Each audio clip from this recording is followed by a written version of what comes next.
नमस्कार, मैं पंकज प्रसून। दोस्तों, अयोध्या नगरी में उत्सव सा माहौल है। हर रोड की सफाई की जा रही है, लाइटिंग हो रही है, लेजर लाइट शोज बनाए जा रहे हैं, नया नया एयरपोर्ट खुला है विश्व स्तरीय, और सबसे बड़ी बात, प्रभु श्री राम मंदिर की 22 जनवरी को प्राण प्रतिष्ठा है और उसकी गूंज पूरे उत्तर प्रदेश में सुनाई दे रही है। कोई दिल्ली में बैठकर या ट्विटर पर यह कहे कि इसका कोई असर नहीं है, तो आप उत्तर प्रदेश बिहार के गांव में जाकर देखिए कि राम मंदिर का जो प्राण प्रतिष्ठा होने वाला है उसे लेकर क्या माहौल है।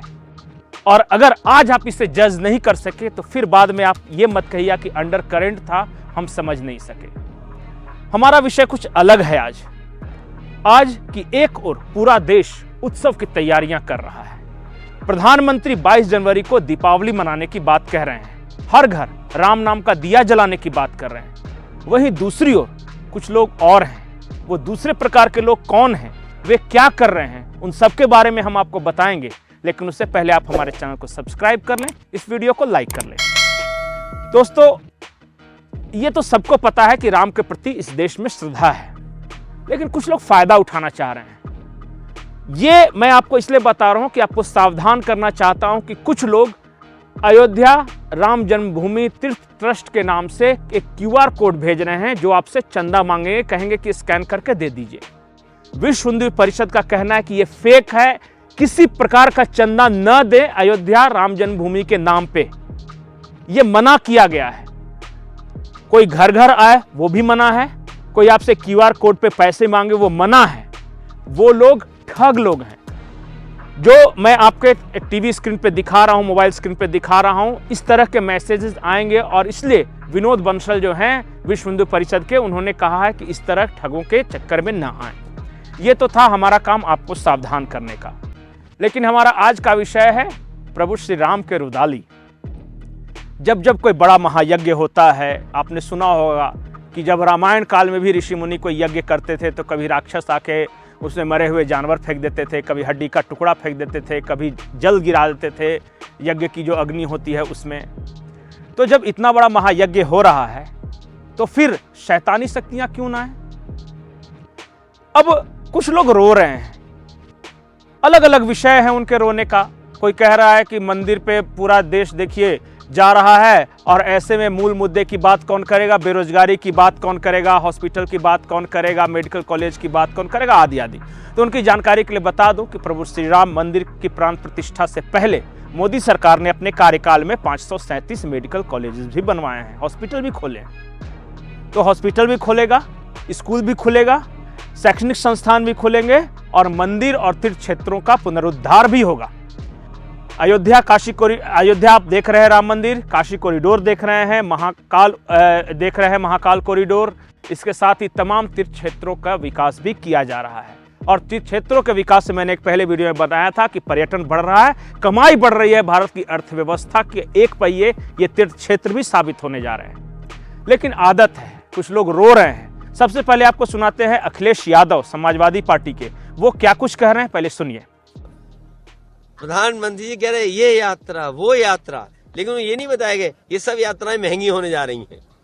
उन्होंने पूरे देश की यात्राएं बताई कि ये यात्रा यहाँ की सबरीमलाई की यात्रा, अरुणाचल की यात्रा, 14 कोसी यात्रा, आपके कलकत्ता के लोग आएंगे, रामेश्वरम से लोग आएंगे, सब यात्राएं उन्होंने बताई। लेकिन उन्होंने ये नहीं बताया यात्रा आने में आपको कितना खर्चा बढ़ जाएगा। और फिर आप बताइए चाय महंगी होगी कि नहीं होगी महंगी, ईंट महंगी होगी कि नहीं महंगी। आज ईंट की कीमत क्या है और चाय कितनी महंगी हो गई। महंगाई चरम सीमा पर है, लोगों के हाथ में नौकरी रोजगार नहीं है, लोग नौकरी रोजगार न मांगे, इसलिए ये सब कार्यक्रम हो रहे हैं। तो सुना आपने, अखिलेश यादव कह रहे हैं कि तीर्थ क्षेत्रों के विकास हो रहे हैं, यात्राएं हो रही है, लोग तीर्थ यात्रा कर रहे हैं, तीर्थाटन कर रहे हैं, तो चाय तो महंगा हो रहा है, यात्राएं महंगी हो रही है। तो भैया, जब बड़ा फैसिलिटी होगा, जब ज्यादा लोग आएंगे और जब अयोध्या के अर्थव्यवस्था में चार चांद लगेगी, तो जाहिर है कि चाय भी महंगी होगी। तो खैर, कुछ रुदालियां रोते रहती है, हर बड़े कार्यक्रम में रोने दिया जाए। एक और रुदाली है, वो रुदाली है महाराष्ट्र के संजय राउत।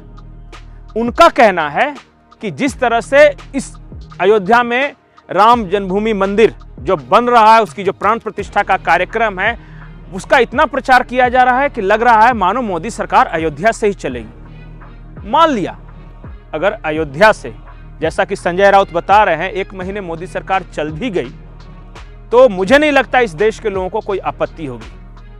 आप सुनिए कि शिवसेना के प्रवक्ता, राज्यसभा सांसद और बाला साहब ठाकरे की पार्टी के संजय राउत क्या कह रहे हैं अयोध्या राम मंदिर को लेकर। जब तक चुनाव लोकसभा का हो रहा है तब तक मुझे लगता है पीएमओ ये अयोध्या से चलेगा, पीएमओ अयोध्या से चलेगा, सरकार अयोध्या से चलेगी, क्योंकि राम के नाम पर ही वोट मांगे के काम कहाँ है। कभी पुलवामा, कभी राम। ठीक है, राम भक्त हम भी है, हमसे ज्यादा कोई नहीं है। हमने भी उस राम मंदिर के लिए हमारा खून, त्याग, बलिदान हमारे पार्टी ने सब कुछ दिया है। लेकिन इस प्रकार की राजनीति इस देश में न कभी पहले हुई थी ना होगी। तो ये तो होगा, पीएमओ बनेगा वहां और मंत्रालय बनेगा वहां और वहां से ही सरकार चलेगी। 5000 साल पीछे हम जाकर देश चला रहे हैं। तो सुना आपने, ये दूसरी रुदाली संजय राउत।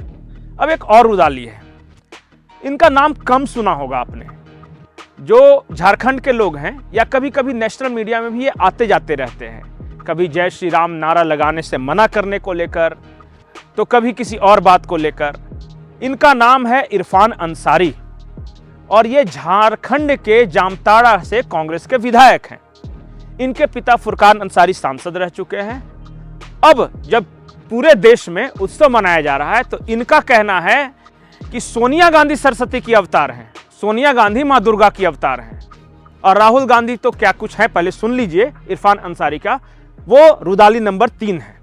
देखिए, पहले भी मैंने कहा कि सोनिया गांधी जी मां दुर्गा की प्रतीक है, भगवान की देन है सोनिया गांधी जी।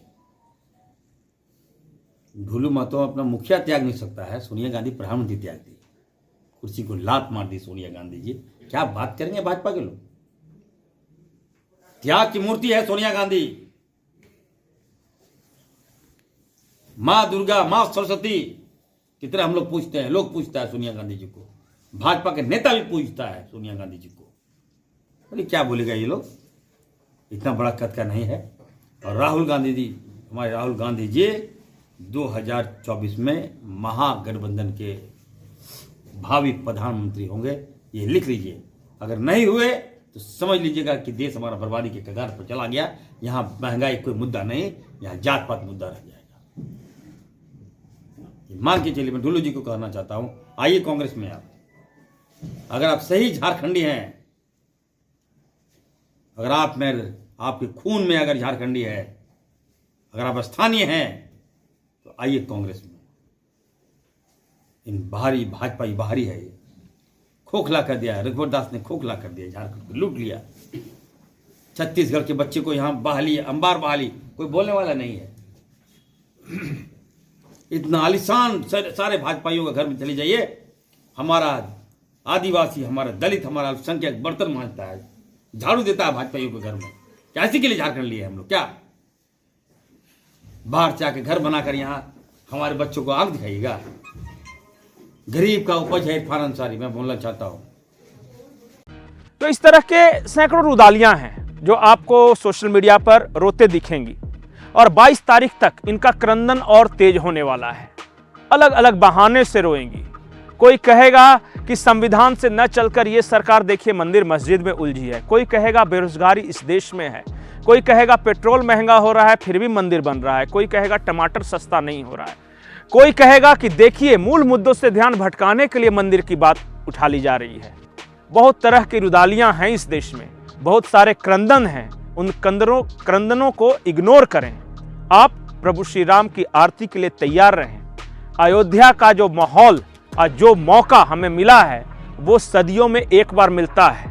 हमारी पीढ़ी भाग्यशाली है कि हम अयोध्या में प्रभु श्री राम की जन्मभूमि पर एक भव्य मंदिर का निर्माण देख रहे हैं। हमारे पहले की पीढ़ियां संघर्ष करते करते थक गई। 500 सालों के संघर्ष के बाद हमारी पीढ़ी को वो मौका मिला है इस उत्सव को देखने का। आप देखिए, उत्सव मनाइए, खुशियां मनाइए, रुदालियों को रोने दीजिए। नमस्कार।